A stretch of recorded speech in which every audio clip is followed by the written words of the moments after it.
10. Yeah, verse 10. Let us not become weary in doing good, for at the appropriate time we will reap a harvest if we do not give up. Therefore, as we have opportunity, let's do good to all people, especially to those who belong to the family of believers or the household of faith. Another place that says, do good unto all is a mistake. Let me give you an example of what sometimes people call selfish. You spend all that time in prayer. You spend that time with God. You spend that time studying the Bible. Okay? You're so selfish. Why couldn't you get up and iron my dress? Why couldn't, let's face it. At some point, someone is going to call you selfish because you're taking care of self. I'm not so sure being selfish is not taking care of yourself. Yes, we can be greedy, we can be this and that, and that's our modern day definition. But I believe that God built within us a selfness. Okay? What I mean by that is even in the situation of fear or danger, okay, we have a fight or flight mentality. We have a survival of the fittest mentality. And so we are self-oriented in that sense. And I think we need to be more self-oriented when it comes to scriptural things and spiritual things. Did you set aside a particular time every day to meet with the Lord? Some would think it was selfish. Matter of fact, we had this conversation this morning about being selfish. I am saved because I'm selfish. Yes, I'm saved because I don't want to go to the lake of fire. If that's being selfish, then I qualify. Okay? I want God to bless me, and I want to serve him because it makes my heart feel good. If that's selfish, I'm guilty. I want to go to my church or my synagogue, and I want to pay tithe. I want to pay tithe. Why? Because I see it building up the house of God around me, and it makes me feel good. If that's selfish, I'm guilty. If I want to take care of my neighbor, okay, is that selfish? If I want to expend my resources for someone else, because I do receive a benefit from it, I feel content that I've been obedient. If that's being selfish, I'm guilty. I think we have to be careful how we use this term, because sometimes we really need to be selfish. For an example, you're absolutely burned out, exhausted, flat out on your last leg. Is it selfish for you to step aside, withdraw, and give attention to your own needs? Yeshua did it. I do think there's a form of selfishness where we rob, and cheat, and steal from other people in order to enhance ourselves. That's the selfish definition that most of us have today. And yet we practice it. In fact, we make others feel guilty if they practice it. But I'm talking about being selfish for the sake of deep physical, spiritual, and mental health. When you have to step aside, you have to step aside for a season.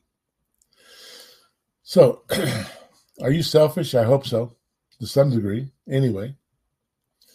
When I was reading this text, starting in verse 10, let me read it to you again. Therefore, as we have opportunity, let us do good to all people, especially to those who belong to the family of believers.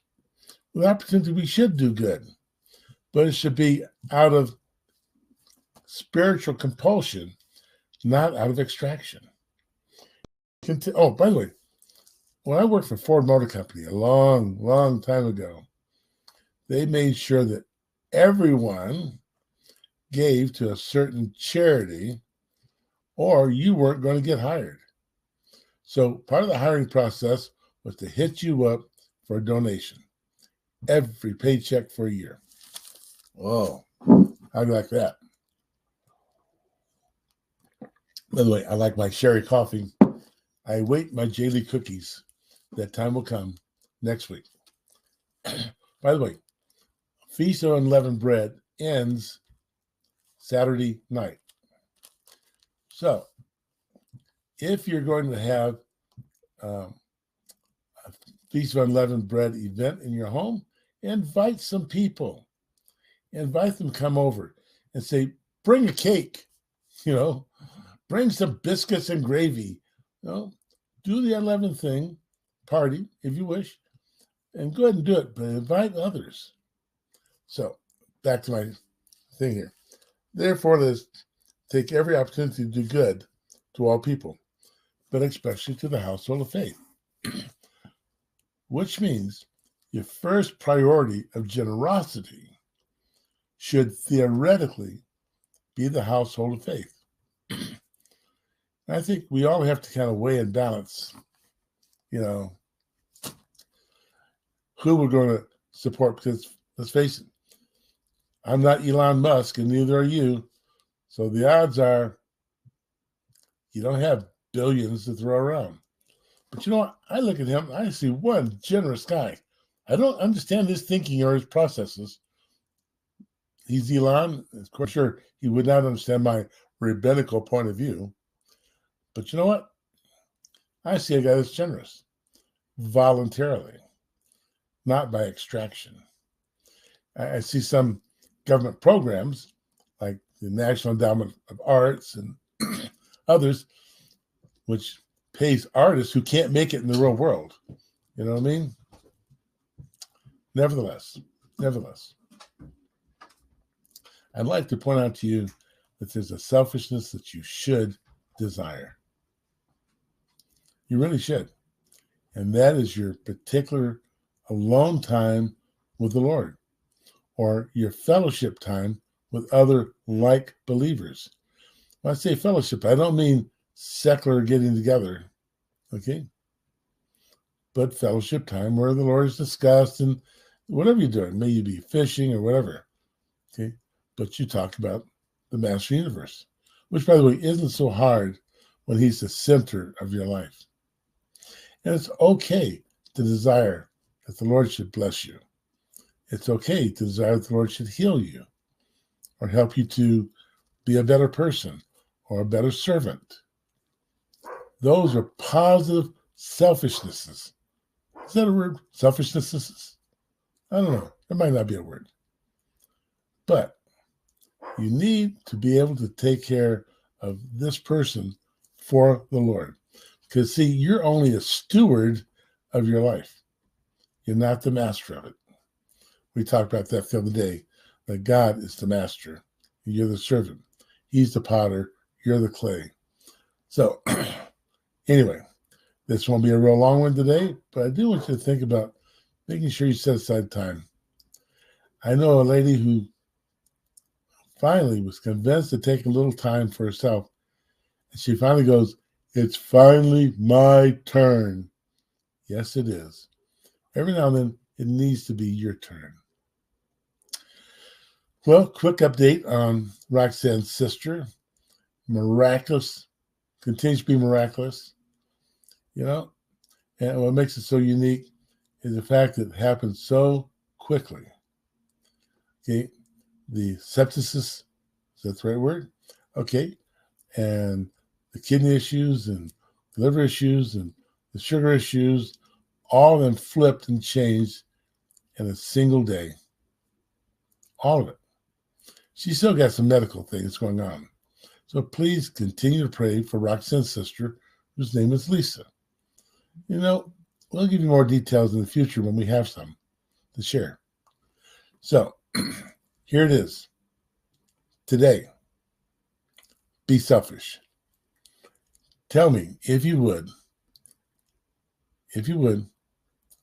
I will take a half hour for the Lord. Okay? And if you're willing to, and I know some of you already do it, but here's the whole thing. I will take a half hour for the Lord for one full week.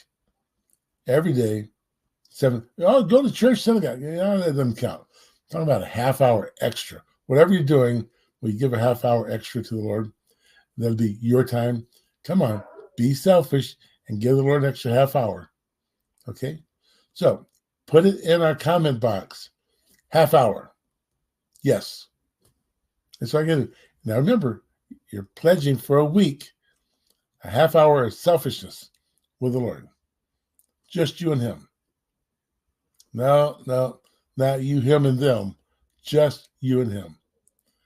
And if you'll do that in the comment box, half hour for the Lord. So now today I'm going to encourage you as we continue in our time of unleavened bread. It's okay to eat cornbread as long as there's no yeast in it. It's okay to have tortillas. Most are made with sodium bicarbonate or baking powder or baking soda. Okay? And make sure. And let's see, there's that. If you got tortillas, they're acceptable. That's tacos, that's enchiladas, tostados, and on and on and on. A good burrito. There you go. So anyway, this morning, remember to support your church, your synagogue, your parish. Step in there and come alongside and be a player. And today, if you want to commit for a whole week, whatever you're already doing, 1/2 hour more for the Lord, then please put it in the comment box. Okay? So right now, may God bless you and keep you, cause you to hit the like button, the share button even more so. Okay? Help us reach the world around us. May God bless you and keep you. Looking forward to tomorrow.